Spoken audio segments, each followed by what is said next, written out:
Patricia's face went completely red as she slammed her office door so hard the glass rattled. "You're joking, right? You're actually leaving?" My resignation letter sat between us like a live grenade with the pin halfway out.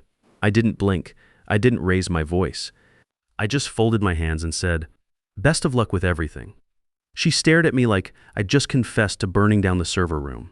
I'm Andrew Martinez, 48 years old, and I just handed in my notice after 9 years of keeping TechFlow Solutions from collapsing under its own ambition. See, the thing about people like Patricia is they count on your reliability, your quiet competence, your willingness to fix things without making noise about it. They never prepare for the moment when the guy who actually runs everything decides he's had enough. Patricia wasn't really the beginning of this story. She was just the loudest symptom of something that had been building for years.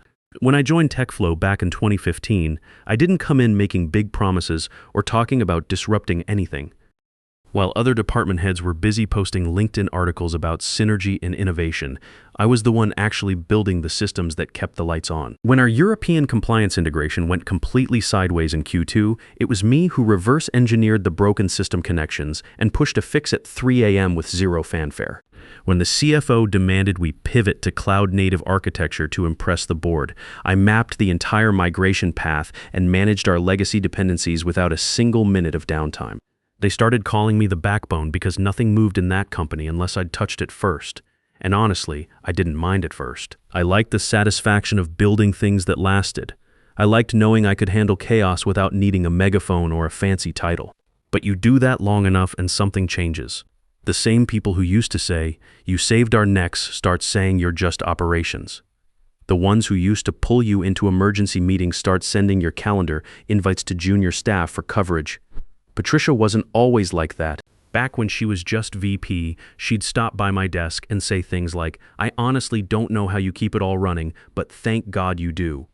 Then came her CEO promotion, and slowly the gratitude turned into expectation. Every quarter became more demands, less appreciation. She'd swing by my desk and bark things like, "Finance needs those system reports revised by 6," without even a hello. I didn't complain, but I did keep records. Every project, every deliverable, every last-minute change she dumped on my desk and expected me to just handle. Not for revenge, not at first, just for clarity.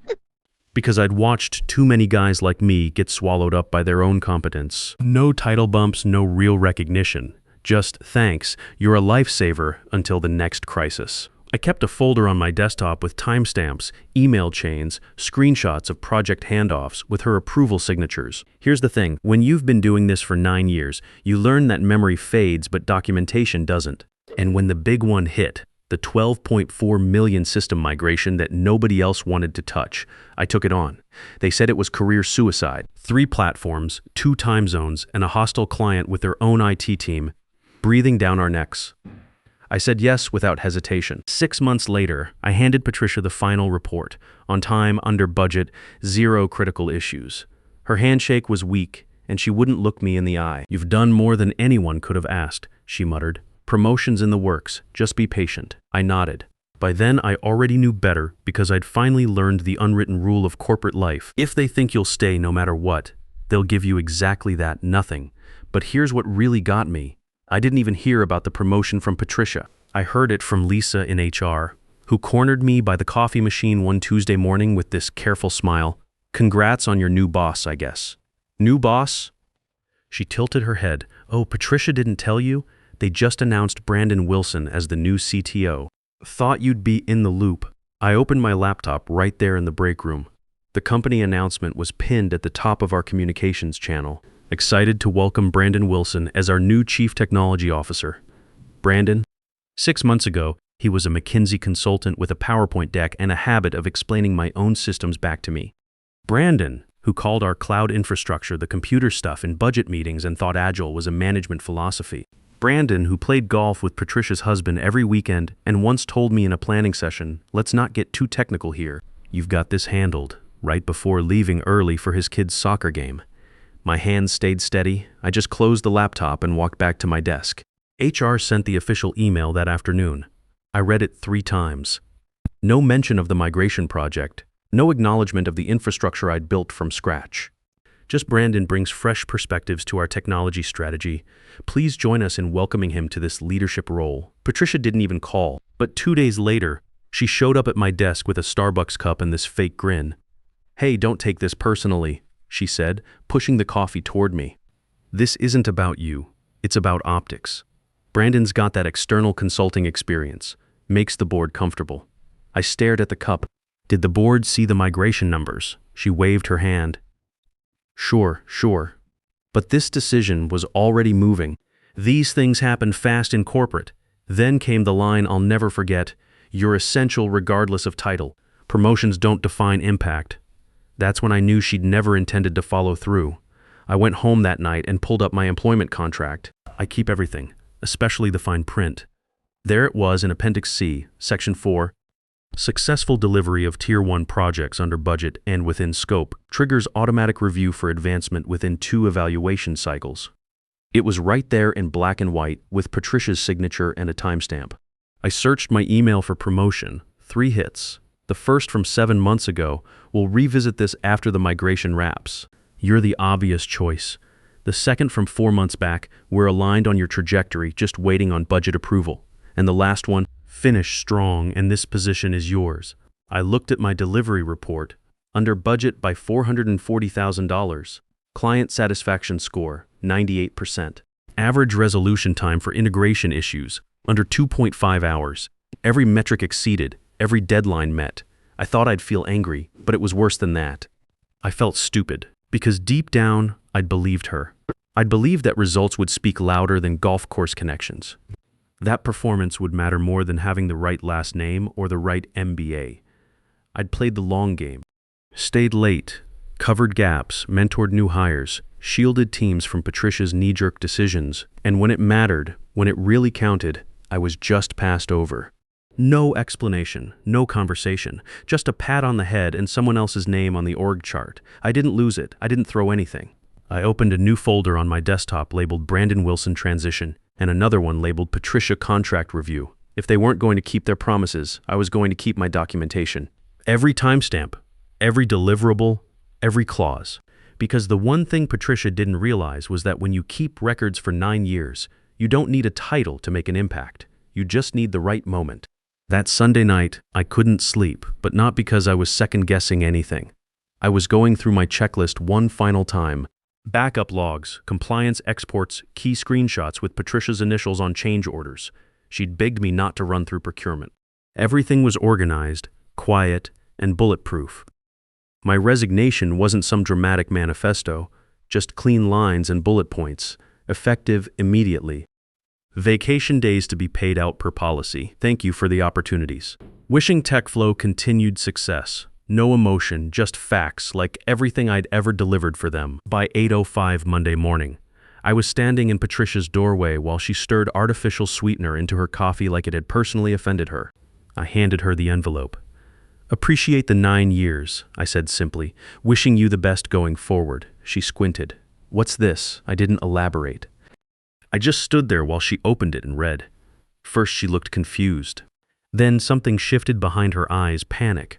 Maybe the dawning realization that she'd completely misjudged the one person who never made noise. "You're serious," she said, her voice too loud for 8 a.m. I nodded once.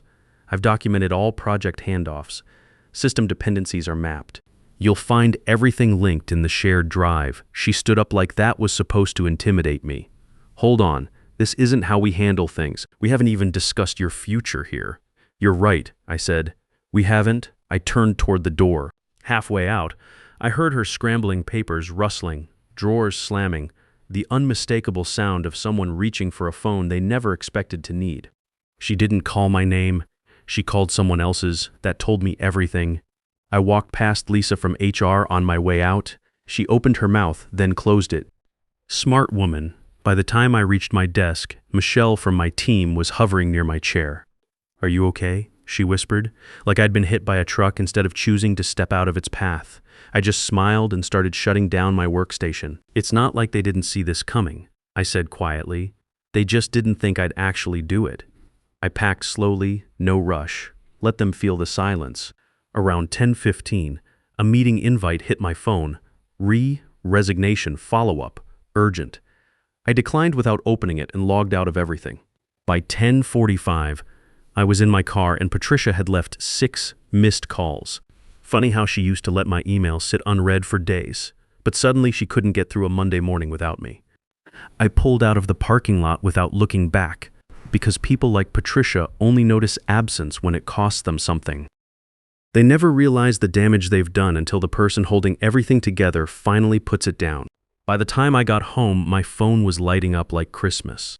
Even though I was technically no longer an employee and locked out of all company systems, some notifications still filtered through. Around 2:30 p.m., my personal Gmail pinged with a subject line that made me laugh. Request for documentation, performance track review, urgent. Legal had reached out to HR. Someone had finally asked the question that should have been asked weeks ago. Did we have documented promotion criteria for him? The answer was silence, and not the kind that buys time, the kind that smells like lawsuit territory. Here's where it gets interesting. From what I gathered later through the grapevine, they panicked. Patricia's assistant got tasked with digging through project archives, and that's when things went sideways for them. Turns out my name wasn't just mentioned in the documentation, it was stamped across every major deliverable. Risk assessment plans authored and signed by me, countersigned by Patricia. System architecture blueprints mapped, tested, and deployed by me.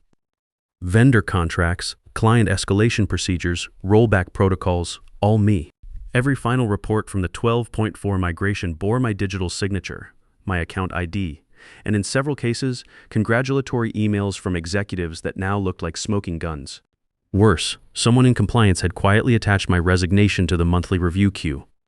Standard protocol, but that 3-paragraph PDF started a domino effect nobody anticipated. At 3:20 p.m., I got a text from Jason in finance. Patricia's in full damage control. Legal just pulled compliance into this. Everyone's asking why we let you walk. Then a follow-up. She's saying she thought you'd circle back before making it official. Circle back. I stared at those words like they were in a foreign language. I wasn't a boomerang. I wasn't an intern floating trial balloons. I was the person who kept their projects from becoming compliance nightmares, and she thought I'd just orbit back like a satellite waiting for permission. They held an emergency meeting that afternoon. I wasn't there, obviously, but Michelle called me that evening, voice low like she was talking to someone in witness protection. They're pulling every document with your name on it. Patricia's sweating bullets. The CFO asked why nobody flagged your contract clause. Because Patricia didn't think I'd use it, I replied. And now she's realizing I actually read what I signed. Michelle paused. Did you know this would happen? I didn't answer directly because the truth was yes, I did. I'd seen this play out before. Not just to me, but to other quiet professionals who held departments together while the title holders took credit and dodged accountability. They always act like you're replaceable until you actually leave. Then suddenly you were the guy who knew why the financial systems couldn't sync with operations without crashing everything. The one who fixed critical issues at 2 a.m. without calling meetings about it. The person who made their entire operation look competent. They'd built the machine around me and never realized it.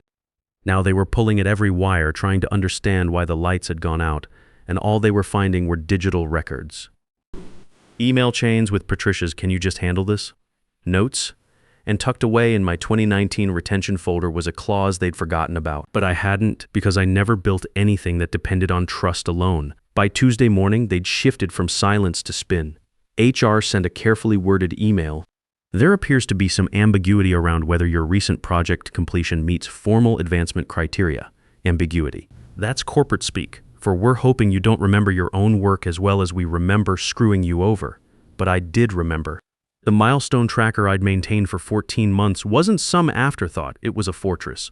Every checkpoint, every approval, every review had its own row with timestamps and hyperlinks to signed documentation. Not one deliverable was late. Patricia herself had initialed 12 of the 17 major milestones.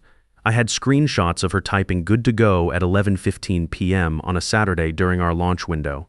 I pulled up the final presentation I'd sent to the executive team after migration completion. Christopher from finance had replied directly, copying Patricia and the board chair outstanding work. Hope the company recognizes what it has. Guess not. They'd tried to minimize my role, but the audit trail wouldn't let them. SharePoint logs showed I was the original author on every document, Brandon had copied into his onboarding materials. Even the permission history showed I'd granted Patricia read-only access to the final architecture maps. When I forwarded HR a zip file titled Project Milestones Confirmed, they went quiet for 6 hours. Then legal got involved. We are reviewing the supporting materials and appreciate your thoroughness. Lawyers speak for, we stepped on a landmine. Patricia tried to contain the damage. She called from her personal phone, left a voicemail with this tone like I might have just been confused. Let's talk this through. We're all on the same team here. I texted back one sentence, all materials shared with legal, HR, and compliance. See audit thread. That was the moment it clicked for her. This wasn't just a resignation. This was the part where 9 years of documentation started talking louder than the person who tried to bury them. While Patricia scrambled to redefine what promotion eligibility meant, and HR tried to package their oversight as a miscommunication, I opened a folder I hadn't looked at in 3 years. 2019, retention, final. I'd saved it after the Austin office disaster, when our Texas rollout collapsed under a mess of untested integrations and a contractor who disappeared 3 days before launch. Patricia had called me on a Friday night, practically whispering, I need you to fix this quietly. I did. Spent my entire weekend rewriting deployment scripts while their senior architect was at some conference in Vegas. I stabilized the region in 8 days. The following Monday, they handed me a retention package, usual corporate gratitude, modest bonus, vague promises. But one thing stood out, Clause 9C. I'd asked Patricia about it at the time, her exact words, just a safety net in case we ever messed this up. She'd laughed when she said it. I hadn't. I'd gotten legal clarification and pushed for a countersigned copy.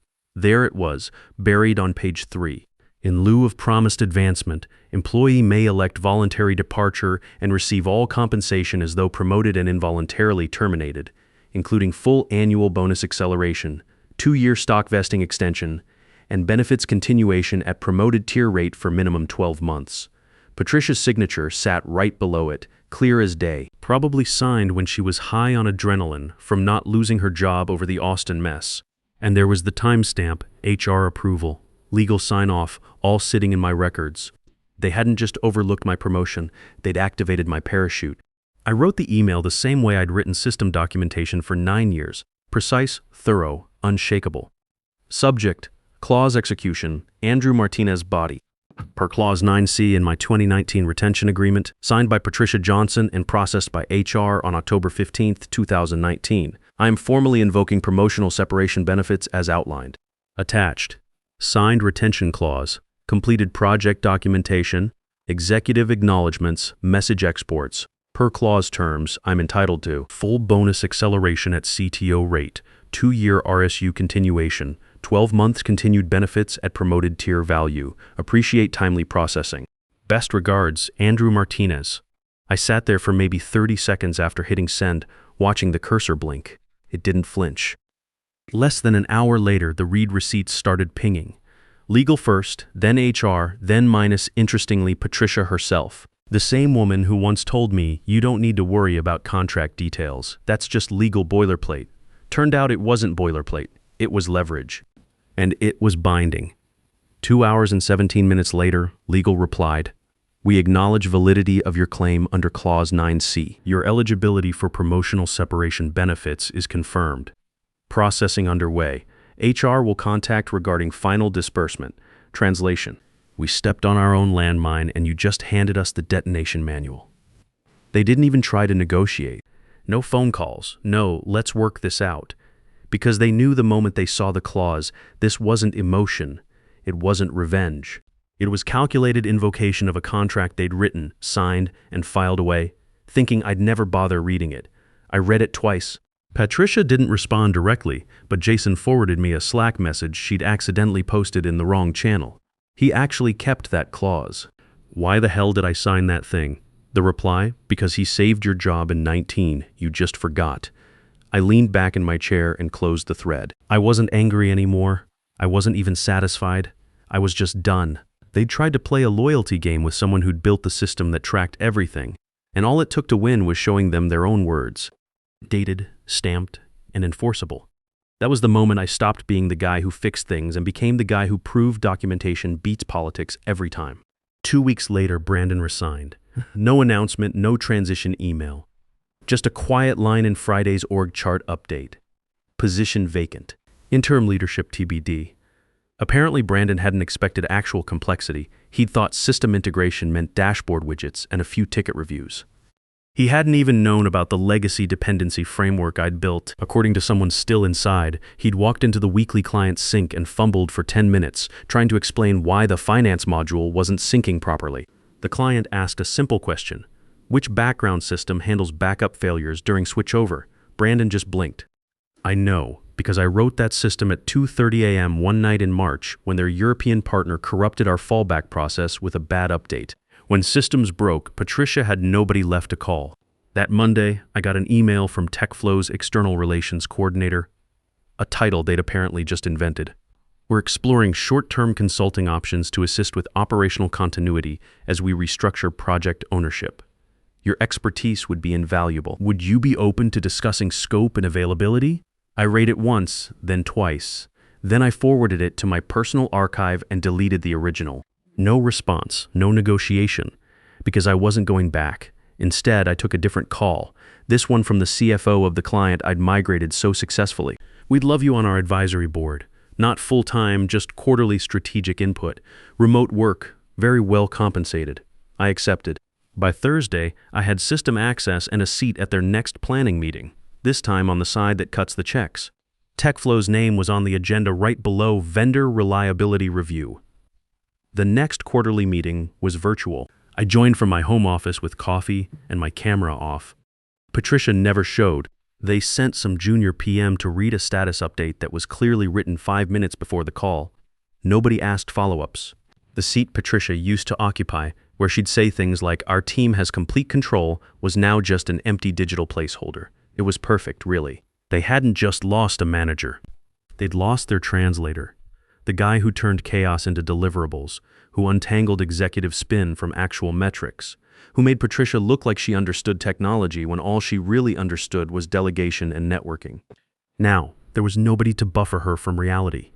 I sat through the meeting in silence, sipping coffee. Nobody mentioned me, but my documentation was still running their systems. My processes still defined their workflows. And somewhere in that broken org chart was a permanent gap. A role Patricia had tried to fill with connections instead of competence. She didn't just lose me. She lost the illusion that I was ever replaceable. The final report dropped on a Thursday. I didn't know it existed until my phone buzzed while I was on my deck watching storm clouds roll in.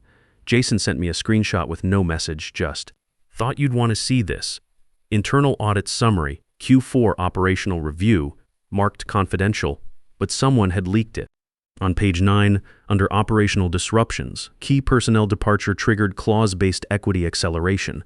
Oversight acknowledged. That was it. No name, no details, no apology. But I didn't need footnotes. I was the disruption. Another text came 5 minutes later. Same source, 485K total impact. RSUs, bonus, legal fees, benefits. Patricia's underboard review. I stared at the message, feeling that particular kind of quiet that settles when something ends cleanly. Not triumphant, not bitter, just finished. I didn't reply immediately. I poured another coffee and watched the sky turn from gray to charcoal. When I finally responded, I kept it simple. Hope they learned something, because what else was there to say? Patricia had played short-term politics with long-term contracts. She'd thought titles meant control, that signing something and forgetting it made her untouchable. But contracts don't forget. Clauses don't care about golf games or board optics. They activate when triggered, and when they do, nobody asks who smiled in the company photo. They ask who signed what and who kept the records. I didn't post anything on LinkedIn. Didn't need to. The people who mattered already knew. The ones who didn't were part of the problem in the first place. Somewhere in some conference room, Patricia was probably pointing at pie charts and blaming unforeseen market variables. But the truth was simple. They'd promised something, then broken it. In doing so, they'd triggered a cost they thought they'd buried in legal paperwork. That's the thing about quiet professionals. We might not make noise, but when we leave, the silence is measurable. In this case, exactly $485,000 worth of measurable. And that's how a 48-year-old systems architect taught a CEO that sometimes the best revenge is just reading what you signed. You see, they thought loyalty meant I'd stay quiet forever. But what they never understood is that the most dangerous employee isn't the one who makes threats. It's the one who keeps receipts and knows how to use them. Because in the end, the real power doesn't come from the corner office or the golf course connections. It comes from being the person who actually reads what everyone else just signs.